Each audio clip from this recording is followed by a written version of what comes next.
What are we waiting for? What are we looking for, Africa? Are we looking for mere charters conceived in the light of the United Nations example?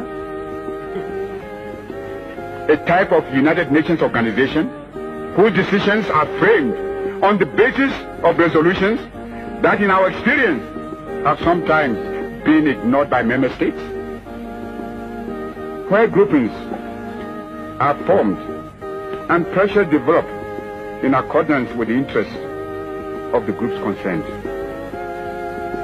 Or is it intended that Africa should be turned into a loose organization of states on the model of the organization of the American states, in which the weaker states within it can be at the mercy of the stronger or more powerful ones, politically and economically, and all at the mercy of some powerful outside nation or group of nations? Your Excellencies, is this the kind of association we want for ourselves? In the United Africa we all speak of with such feeling and emotion? Your Excellencies, permit me to ask, is this the kind of framework we desire for a united Africa? An arrangement which in future would permit Ghana or Nigeria or the Sudan or Liberia or Egypt or Ethiopia, for example, to use pressure with either superior economic or political influence gives to decide the flow and direction of trade, say from Burundi or Togo or Nyasaland to Mozambique and Madagascar. We all want a united Africa. United not only in our concept of what unity connotes, but united in our common desire to move forward together in dealing with all the problems that can best be solved only on a continental basis. Sir, when the first Congress of the United States met many years ago at Philadelphia, one of the delegates sounded the first chord of unity by declaring that they had met in a state of nature. In other words, they were not in Philadelphia as Virginians or Pennsylvanians, but simply as Americans. This reference to themselves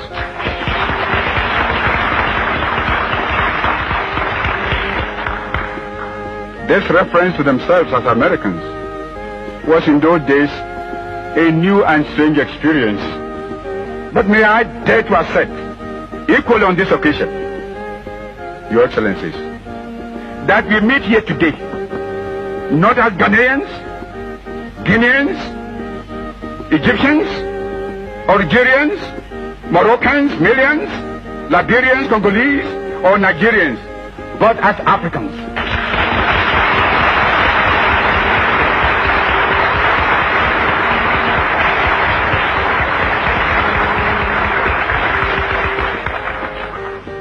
Africans united in our resolve to remain here until we have agreed on the basic principles of a new compact of unity among ourselves, which guarantees for us and our future a new arrangement for continental government.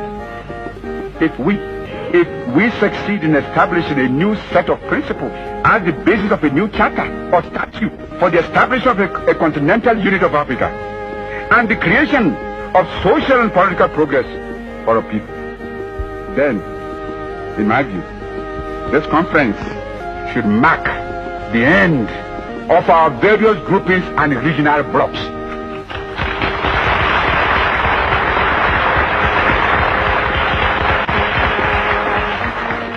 But if we fail and let this grand and historic opportunity slip by, then we shall give way to greater dissension and division among us, for which the people, the masses of the people of Africa, will never forgive us. And the popular and progressive forces and movements within Africa will condemn it, surely. I'm sure, therefore, that we shall not fail them. Your Excellencies, I have spoken at length because it is necessary for us all to explain not only to one another present here, but also to our people who have instructed us the fate and destiny of the African continent.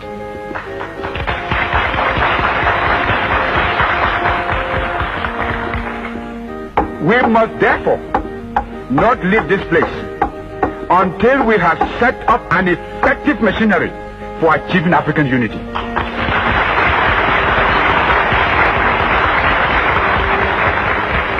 To this end, I now propose for your consideration the following. As a step, Your Excellencies, a declaration of principles uniting and binding us together, and to which we must all faithfully and loyally adhere, and laying the foundation of unity should be set down. And there should also be a formal declaration that all the independent African states here and now agree to the establishment of a Union of African States. A second, an urgent step for the realization of the unification of Africa. An All-Africa Committee of Foreign Ministers be set up now, and that before we rise from this conference, a date should be fixed for them to meet. This committee should establish, on behalf of the heads of our governments, a permanent body of officials and experts to work out a machinery for the Union Government of Africa. This body of officials and experts should be made up of one or two of the best brains from each of the independent African states. The various charters of the existing groupings and other relevant documents could also be submitted to this official expert, working under the hegemony of a committee of the foreign ministers. And a presidium consisting of the heads of government of the independent African states should be called upon to meet and adopt a constitution and other recommendations which will launch the government of Africa. We must also decide on a location where this body of officials and experts will work as the new headquarters or capital of our union government.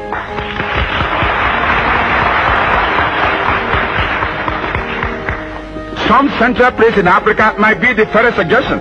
From my view, either at Bangui in the Central African Republic or in Libreville in the Congo.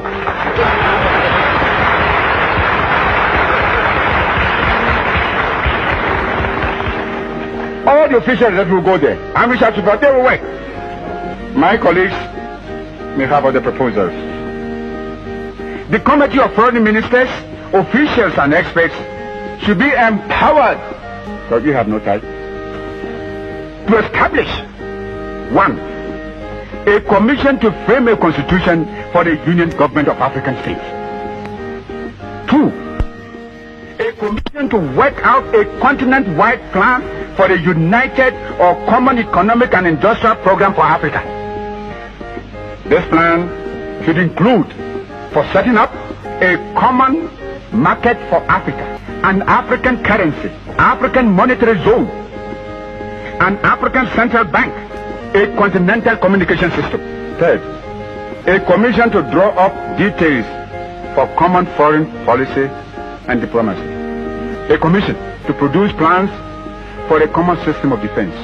A commission to make proposals for a common African citizenship. These commissions will report to the Committee of Foreign Ministers, who should in turn submit within 6 months of the conference their recommendation to the Presidium. The Presidium meeting in conference at the Union headquarters, whether it's at Bangui or Libreville, will consider and approve the recommendations of the Committee of Foreign Ministers in order to provide funds immediately for the Committee of the permanent officials and experts of the headquarters of the Union. I suggest that a special committee be set up now to work out a budget for this. Your Excellencies, with these steps, I submit, we shall be irrevocably committed to the road which will bring us to a union government of Africa. Only a united Africa with central political direction can successfully give effective material and moral support to our freedom fighters in Southern Rhodesia, Angola, Mozambique, Southwest Africa, Bechuanaland, Swaziland, Basutoland, Portuguese Guinea, etc., and of course South Africa.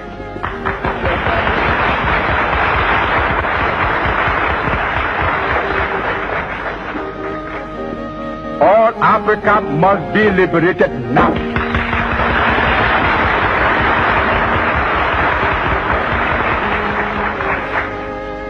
It is therefore imperative for us, here and now, to establish a liberation bureau for African freedom fighters. The main object of this bureau, to which all governments should subscribe, should be to accelerate emancipation of the rest of Africa, still under colonial and racialist domination and oppression.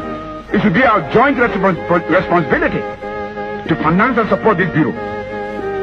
On their successful attainment of independence, these territories will automatically join our Union of African States and thus strengthen the fabric of Mother Africa. It's the only hope for them. Otherwise, when they become independent, why are they going?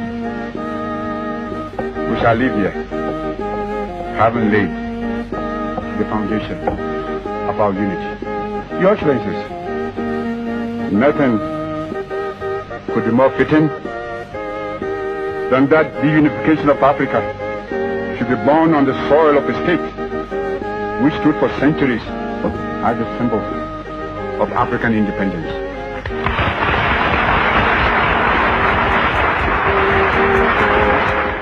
Let us return to our people of Africa, not with empty hands and with high-sounding resolutions, but with the firm hope and assurance that at long last, African unity has become a reality.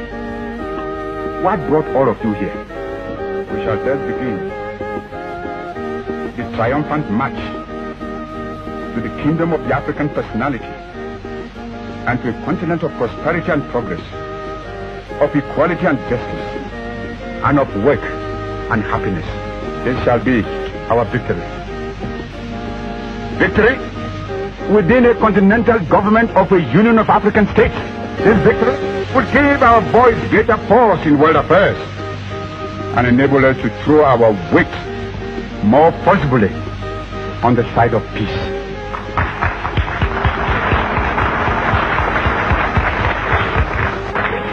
The world needs peace, in which the greatest advantage can be taken to the benefits of science and technology.